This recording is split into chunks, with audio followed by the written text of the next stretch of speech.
Firetruck burst through our tree-shaded street like a runaway bull, sirens shredding the calm morning light filtering through the oaks. And there, blocking the bright red fire lane, stood Karen's neon-wrapped SUV, sparkling like a disco ball dumped in paradise. Karen herself, draped in a blinding lime green robe and a sun hat big enough to eclipse the sidewalk, pointed her jeweled sunglasses at the firefighters.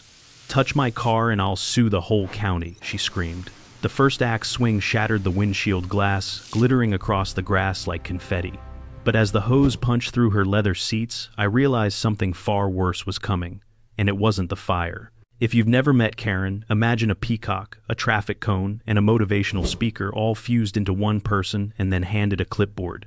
That was her. Every morning, while the rest of our green, breezy neighborhood eased into the day with birdsong and the rustle of oak leaves, Karen marched across her lawn like a technicolor, general robes flapping, bracelets clinking, issuing orders no one asked for. Her power didn't come from competence. It came from volume and chaos. She fined people for aggressive wind chimes, accused a rosebush of unauthorized expansion, and once tried to ban lawn chairs because they lowered the neighborhood aura. But the real problem, Karen adored control and despised anyone who understood rules better than she did. That's why she zeroed in on me. I'd worked with city infrastructure before. I knew fire codes, emergency routes, and exactly why that bright red curb mattered, and Karen hated that. Every time I calmly corrected one of her wild, improvised HOA guidelines, she'd squint behind her oversized sunglasses like I'd personally insulted her crown. Her pattern was always the same: ignore rules for herself, weaponize them against everyone else.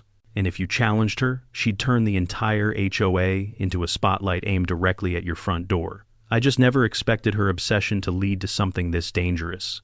I hadn't moved to Oak Ridge for drama.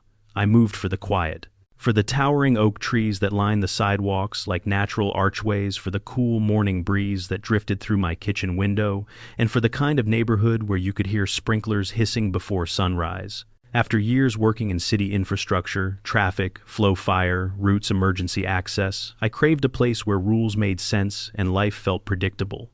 For the most part, it was. Until Karen. The first few weeks I thought her eccentricity was just color.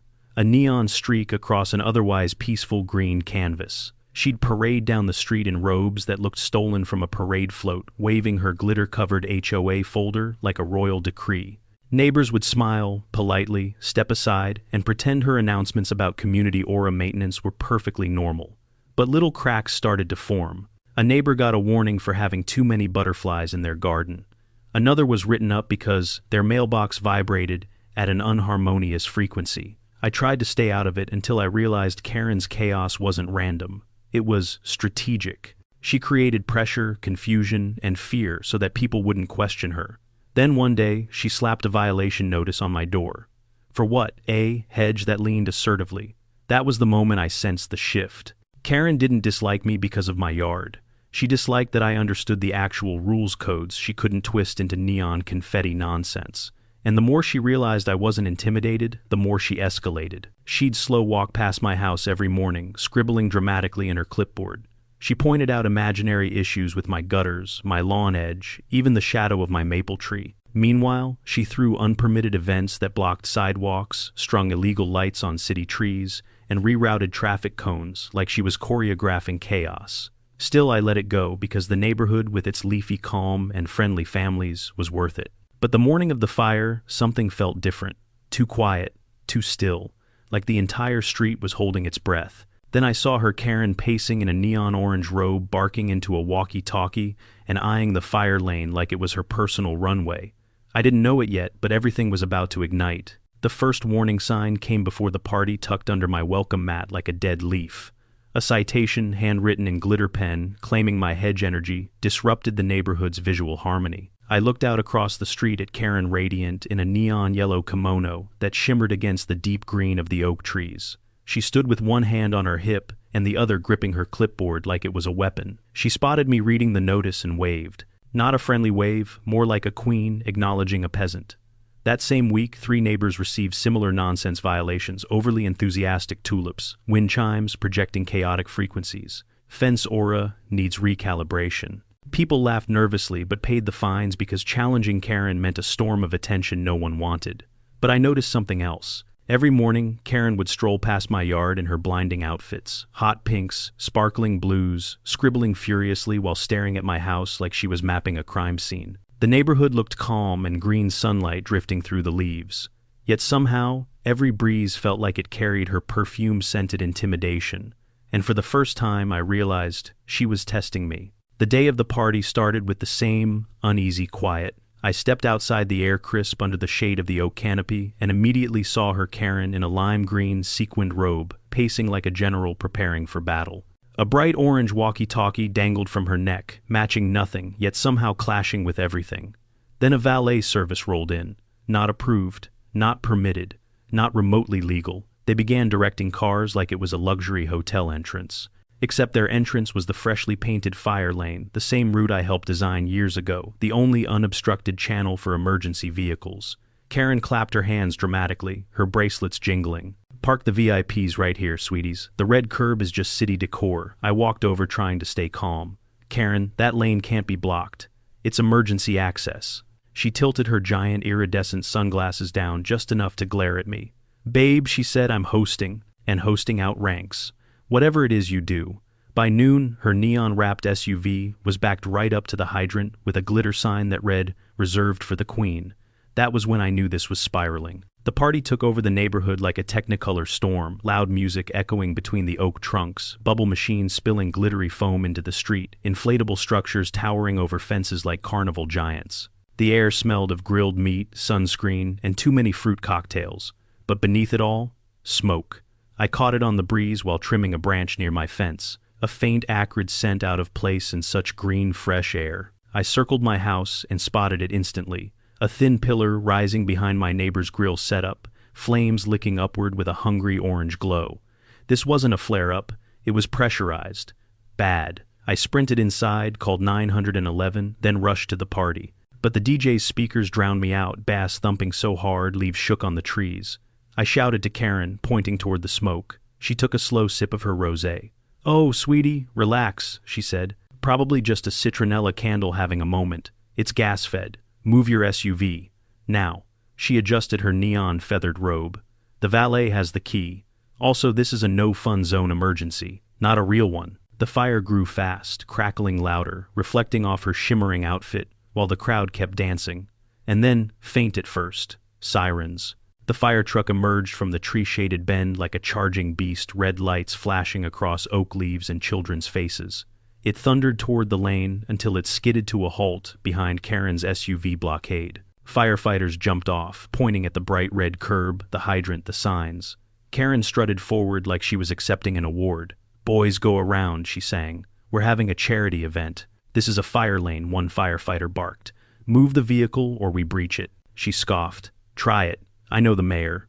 And this car is custom." That was all it took. The captain made a small gesture.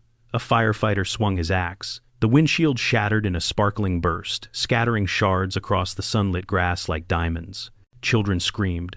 Adults gasped. Even the parrots in Karen's aviary shrieked like nature itself was offended. I hit record not for drama, but because this was evidence now. As the hose punched through her leather seats and unspooled toward the burning home, Karen's face twisted from arrogance to horror. But the real explosion wasn't the fire. It was what her behavior had set in motion. By the time the fire was contained, the damage was undeniable. The neighbor's siding was charred, their fence partly melted, and smoke stains climbed the wall like dark veins. Minutes mattered, and Karen had cost them. The crowd slowly realized it. The green serenity of the neighborhood now framed a scene of destruction and accountability. Karen stood beside her ruined SUV, robe soaked, mascara dripping, clutching a broken mirror like the last piece of her dignity. She screamed at the firefighters, accusing them of brutality. The fire captain calmly cited her for obstructing emergency operations. "You blocked hydrant access. We had full authority." She shrieked, "I will own this city," a nearby kid whispered. "She can't even own a parking spot." But the shift truly came later that evening. Videos hit Reddit, ring footage, balcony footage, partygoers footage, angles from everywhere. The internet crowned her the fire lane queen. Memes exploded. News outlets reached out. Insurance denied her claim. The city launched an investigation. The fire marshal scheduled a formal hearing, And as I watched the chaos unfold from my leafy porch, one thought chilled me. The axe wasn't the end of this story. It was the match that lit something much bigger. The hearing was held in the community center, a small building nestled beneath towering oaks whose branches formed a cool green canopy overhead. Normally, sunlight filtered softly through the leaves, giving the place a peaceful glow.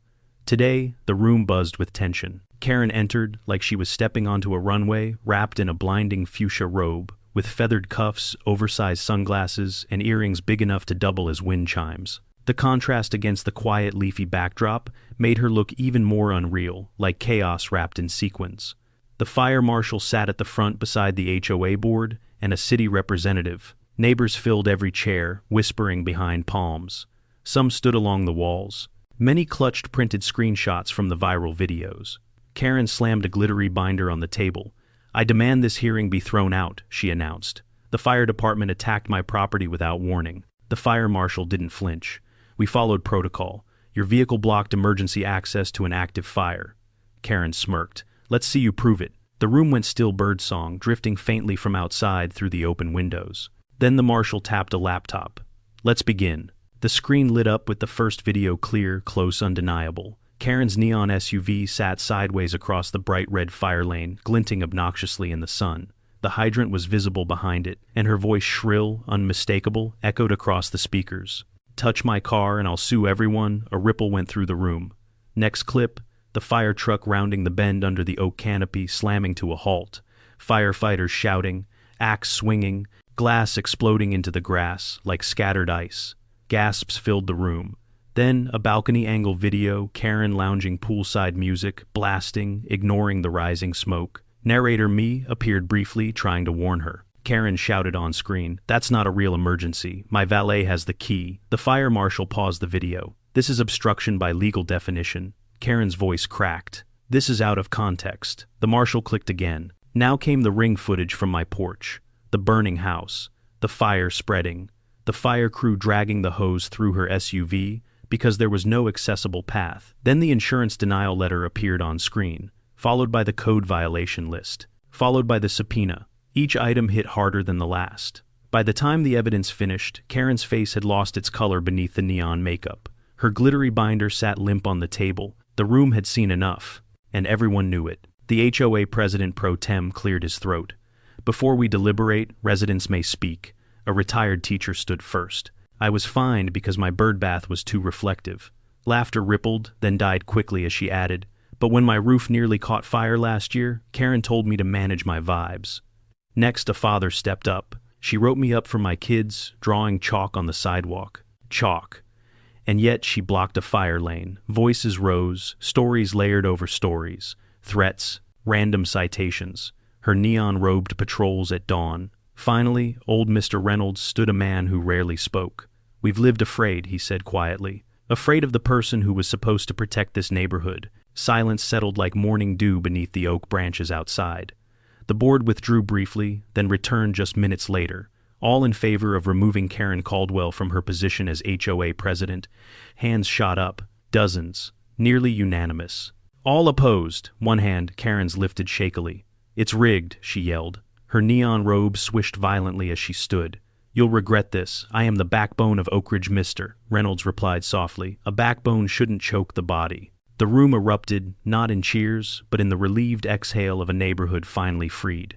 Karen gathered her glittery binder, feathers trembling, sunglasses crooked. She stormed out into the sunlight, only to find city officials waiting with paperwork.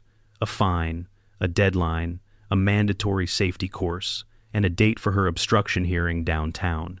As she sputtered beneath the gentle rustling of the oak leaves, I realized the fire hadn't ruined Karen.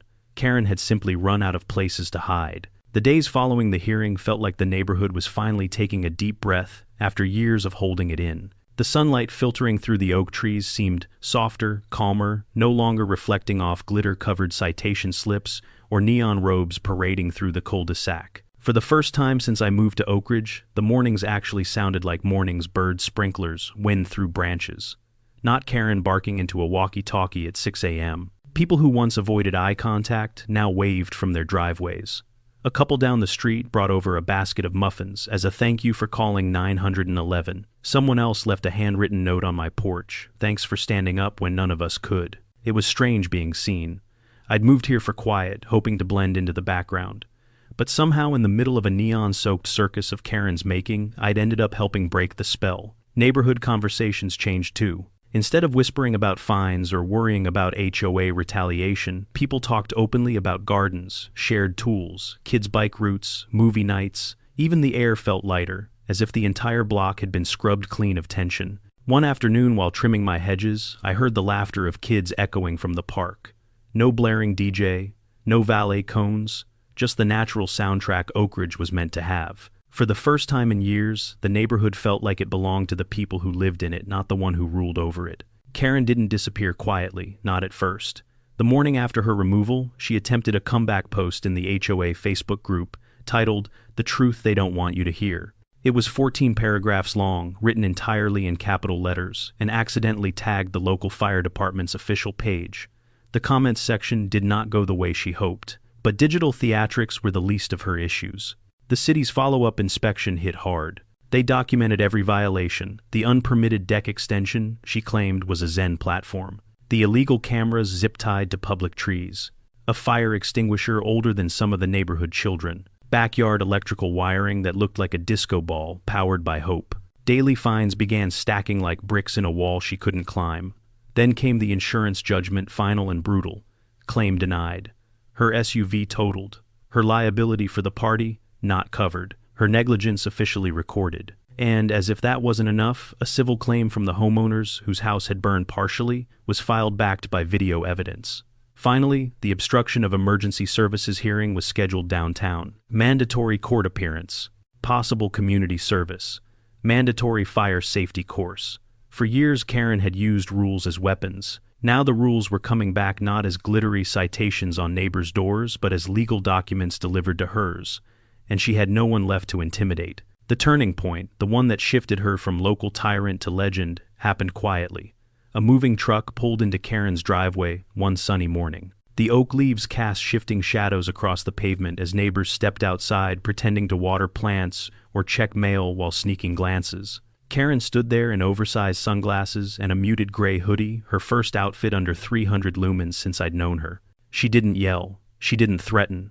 She didn't even look at anyone. She just watched her belongings get boxed up one neon artifact at a time. When she finally left riding shotgun in her cousin's truck, head turned away from the street, no one clapped, no one jeered. The silence was enough, a chapter closing softly. That evening, without planning it, the neighborhood gathered at the park. Someone brought lemonade. Someone else fired up a small grill. Kids chased each other under the trees, the warm light flickering across the grass. It wasn't a celebration, more like a reset. A return to what we'd all hoped Oak Ridge could be. A little boy ran up to me. "Hey, you're the fire lane guy," I laughed despite myself. But the final twist came 2 weeks later. A new billboard appeared along the highway exit leading into our neighborhood. It showed a still frame from the viral video, the fire truck, the shattered SUV window, the hose threading through like a righteous arrow. Beneath it were 4 simple words: respect fire lanes, save lives. A small fire department logo rested in the corner. They didn't use Karen's name, didn't need to. Everyone knew. Some neighbors drove out just to take photos. Someone made t-shirts. Someone else joked about forming a lane respecters club. But for me, the real victory wasn't the billboard or the memes or even Karen's departure. It was the quiet. The genuine quiet of a community finally free to breathe. The sound of wind through the oaks, kids laughing, neighbors talking. A place where peace returned, not because someone enforced it, but because everyone finally shared it. And as I stood on my porch one evening, golden light spilling across the lawns, I realized something simple. All it took to fix this neighborhood was a fire truck, an axe, and the moment one badly parked SUV met reality.